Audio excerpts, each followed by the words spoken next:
Hello everyone, আসসালামু আলাইকুম। আশা করি আপনারা সবাই ভালো আছেন। আমি আলহামদুলিল্লাহ ভালো আছি।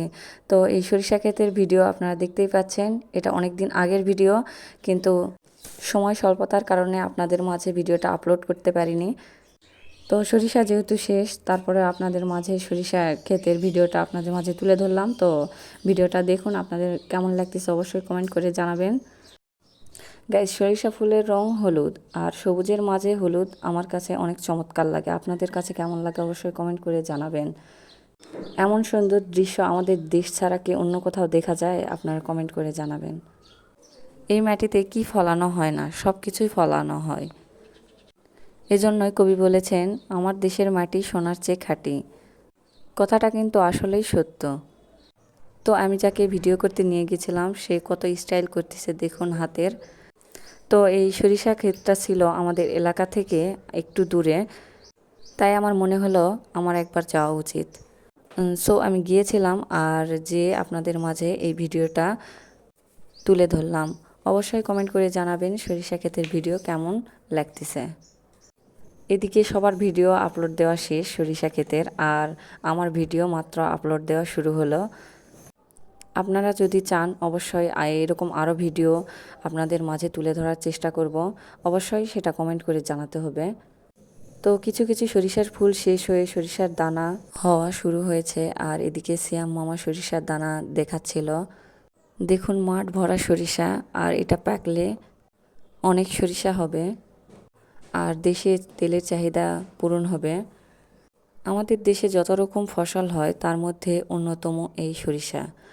এছাড়াও সরিষা ফসলের পাশাপাশি আমাদের দেশে বিভিন্ন শাকসবজির উৎপাদন করা হয়, যেমন আলু, মূলা ইত্যাদি। শীতকালে যত কুয়াশা হবে, এটা সরিষা ফসলের জন্য অনেক উপকার। সো আপনারা দেখতেই পাচ্ছেন সরিষা ক্ষেতের পাশাপাশি এই যে মূলার গাছ, আলুর গাছ। আমার সিয়াম মামা এদিকে অনেক সুন্দর করে মূলা দেখাচ্ছে। শীতকাল সবজির জন্য আমার কাছে খুব ভালো লাগে।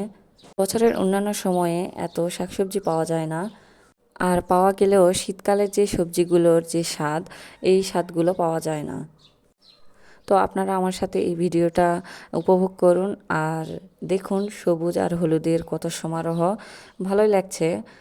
আমি চেয়েছিলাম সরিষা তোলার সময় আপনাদের মাঝে একটা ভিডিও তুলে ধরবো, কিন্তু ব্যস্ততার কারণে সেই ভিডিওটা করা হয় নাই। সো আপনারা কিছু মনে করবেন না। সো গাইস, এটা হচ্ছে গোধূলি সন্ধ্যার ভিডিও, আর আমার কাছে তো ভালোই লাগতেছে। আপনাদের কাছে কেমন লাগতেছে অবশ্যই কমেন্ট করে জানাবেন। তো গাইস, আসার সময় আমরা আলুর শাক তুলে নিয়ে এসেছিলাম রান্না করে খাওয়ার জন্য। আমার কাছে তো ভালোই লাগে। আপনাদের কাছে কেমন লাগে অবশ্যই কমেন্ট করে জানাবেন। আর এখানে কিছু সাদা সাদা ফুলও দেখতে পাচ্ছি, মনে হয় এগুলো মূলার ফুল। তো আমি শিওর না যে এটা মূলার ফুল কিনা। আপনারা জানলে অবশ্যই কমেন্ট করে জানাবেন, যেহেতু অনেক দিন আগের ভিডিও তাই মনে করতে পারতেছি না।